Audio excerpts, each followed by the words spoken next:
It now gives me great pleasure to introduce today's guest speaker. Although to some, he will need no introduction, as most of you will be familiar with him. However, I will introduce Mr. Tony Wright. Tony is the Associate Editor and Special Writer for both The Age and the Sydney Morning Herald. He was born in Hayward and was raised and schooled at Hayward, Portland and Hamilton. Tony has been a journalist since 1970, where he started as a cadet reporter at the Portland Observer. Since his cadetship, he has worked at numerous newspapers and magazines in regional and metropolitan Australia. He is a member of the Federal Press Gallery since 1989, when he became the chief political correspondent for the Canberra Times. He has covered 13 federal elections since 1983 and numerous state elections, and has known and travelled with 7 prime ministers. He has since worked as a senior writer, foreign affairs correspondent, political correspondent and national affairs editor for the Sydney Morning Herald, the Bulletin magazine and The Age. He has reported from some of the most world's war-torn areas and has won numerous awards for his work. Tony has also called Portland and Hayward District home, and with his family and friends, and spends spare time here at his house by the beach here in Portland. Ladies and gentlemen, please welcome Mr. Tony Wright.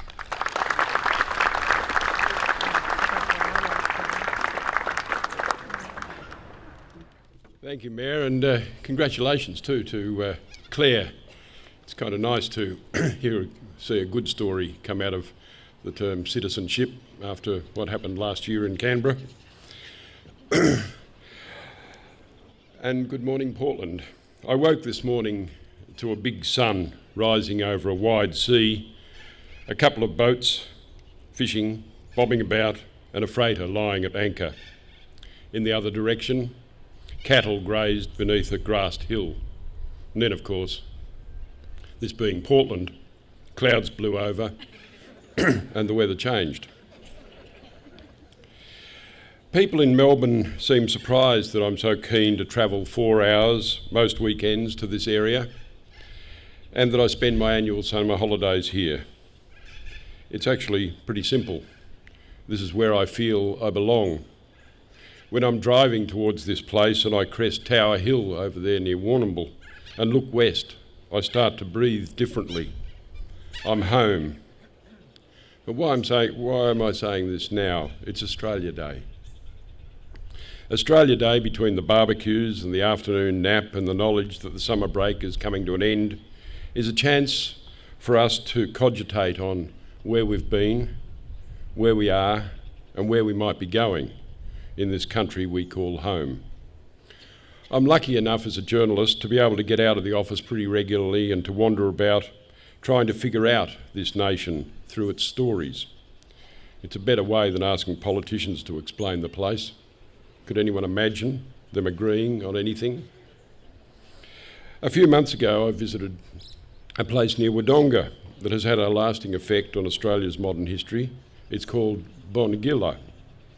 It's an Aboriginal word that's supposed to mean deep water hole, but to most people who lived there after the Second World War, it's pronounced Bonegilla and means the first place I tasted fatty mutton. It was, from 1947 to 1972, Australia's biggest migrant reception centre. 2/3 people from around 170 countries started their new lives in Australia in unlined army huts there. Back in the early 1980s, when I worked at the Albury paper, I discovered there were plans to bulldoze the last of those huts. It seemed to me that bulldozing such an important part of Australia's history was a very poor idea, so I wrote a series of stories based on interviews with dozens of people who had lived there before setting out to build new lives in Australia. Almost all of them came from countries wrecked by war and conflict and the resulting disappearance of opportunities, the sort of stories that never seem to end and continue right now. Their stories sparked new interest in the old place, and an entire section of that camp was kept intact and turned into a museum and a visitors' centre. I've felt a small sense of distant guardianship of Bonegilla ever since. When I visited there last year, it was the 70th anniversary of the day in 1947 when Monongahela opened its gates to the world. I sat down with an old man who, as a boy, spoke no English, but came from a war-ruined Germany to Australia. He'd gone on to work on the big projects that built our country, dams, electricity plants and the rest, and some years ago he'd left Australia to live in America with an American bride. But he told me he found he was restless and unhappy in America, and he and his wife had come back to Australia and settled in a country town. He had discovered, he said, that Australia was home, despite finding it bewildering and uncompromising and unpromising when he was a young man. He'd come back to visit Monongahela to relive his start in the country that had captured his heart. Immigration, of course, has always been the story of Australia. Often, too, like right now, it's been the source of much controversy and pain.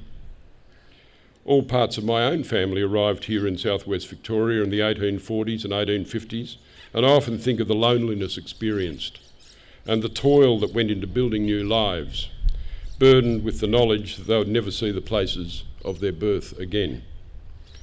I think too, every time I take a dip in the ocean or drift along a near deserted beach, how lucky I am that all those people had chosen this district to settle.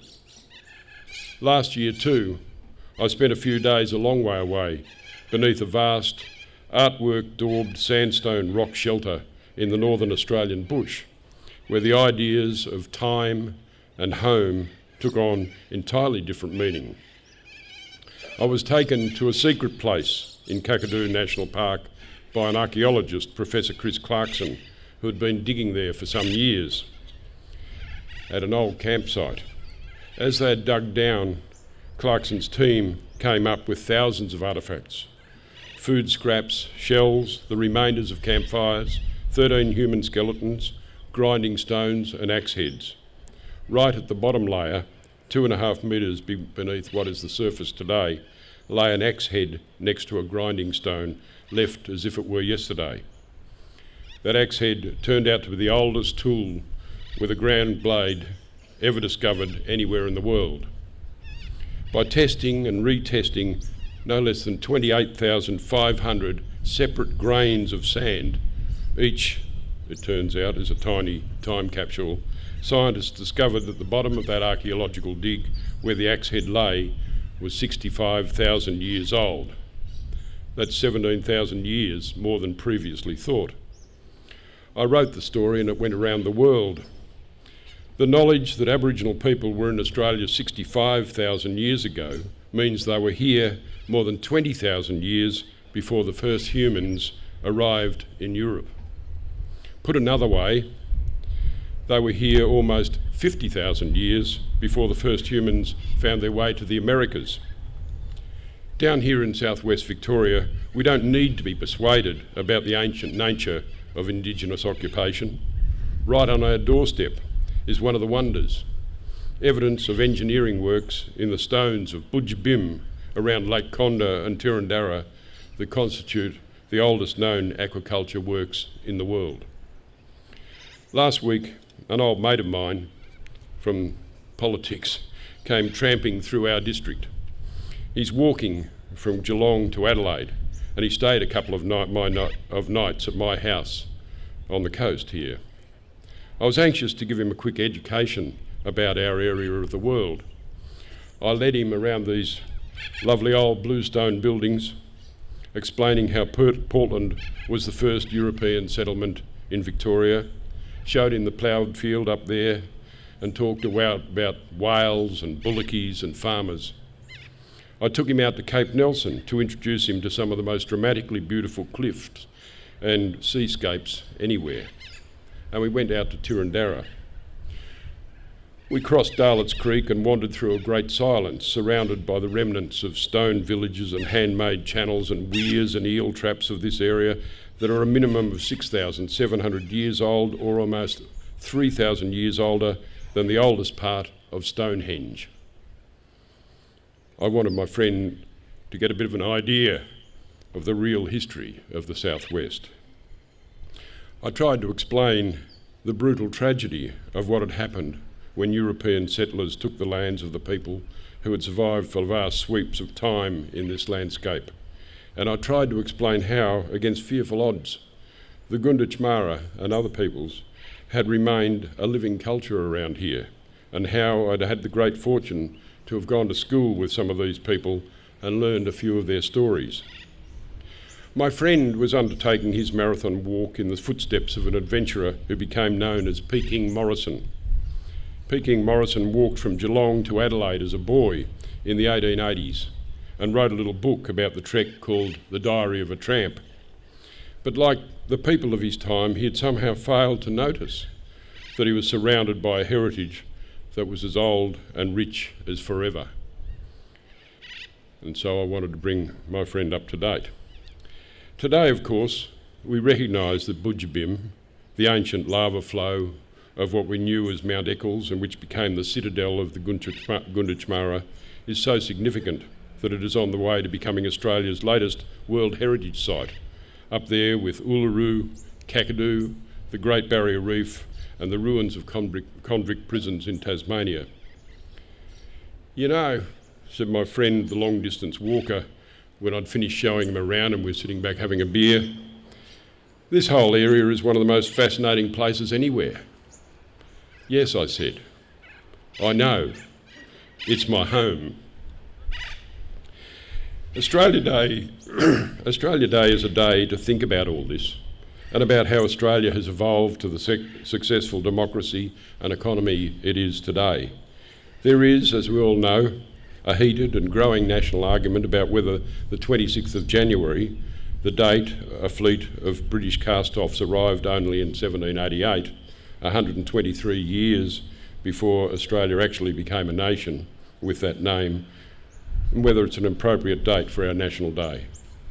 It seems to me that if modern Australia can unlock ancient secrets through a single grain of sand, then it's not beyond us to recognise that if there is something as simple as a date in the calendar dividing us, then we can deal with it. Meanwhile, here we are, Australia Day, in one of the most fascinating and beautiful areas of our old country, our home. Thank you.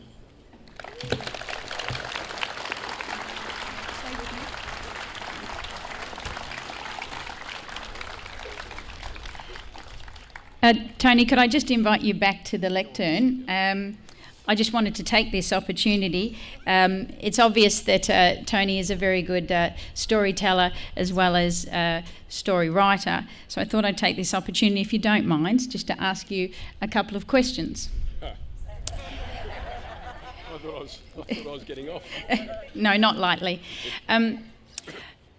Tony, I suppose you didn't touch much on politics, but and I suppose it's fair to say that people become a bit disillusioned, or I suppose disillusioned with federal politics with regards to what they anticipate leaders are supposed to do instead of, becoming involved in political argy-bargy. Over your time, who would you consider as an example of, one of the good leaders that you've come across? And it doesn't matter which political party or whatever, but who stood out to you as one of our best leaders? Look, they're all different. All leaders are different. They've all got different styles. Hawkey was pretty interesting because he was a bloke who was about consensus. He would let everyone around him have a view and let them voice it, and then he'd make a decision, and he and Keating would stick to it, and that worked very well for a long time. John Howard was a completely different form of leader, but he had an instinct about what he believed Australians wanted and would back. Now, I didn't agree with him, or I didn't agree with Hawke on everything either, but he managed to hold his party together, hold the government together, and he beat Mark Latham, which is worth knowing. saved us altogether. And then, of course, we had that sort of bizarre period of Rudd and Gillard and Rudd and Tony Abbott. Now we've got Malcolm Turnbull. So I guess I'm being a bit... I'm reminiscing a bit by going back to Hawke and Howard, but both of them managed to hold their governments together for long periods. And you can do things when you're in government for a long period. You're in government for a short period, you become very short-sighted and things don't get done. Have you ever been kicked out of the press gallery? Sorry? Have you ever been kicked out of the press gallery? Kicked out of the press gallery? Mm-hmm. No, I haven't been kicked out of the press gallery. I certainly have had a few run-ins with politicians and others.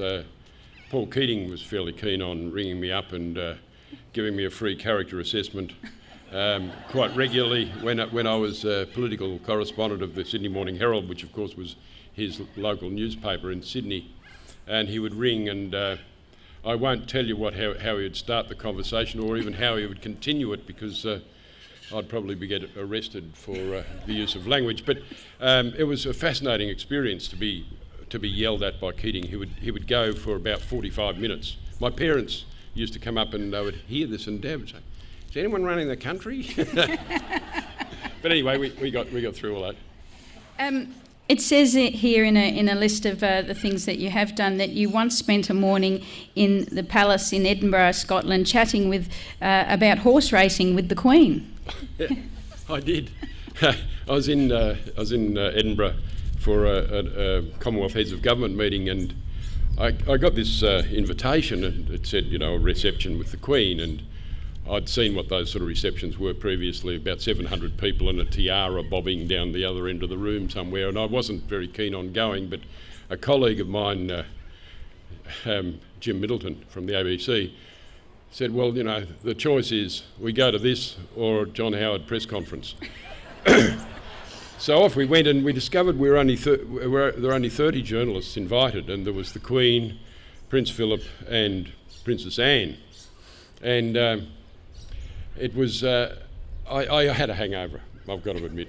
I'd had a bit of an evening out with some Scots the night before, and you can imagine what that led to. Anyway,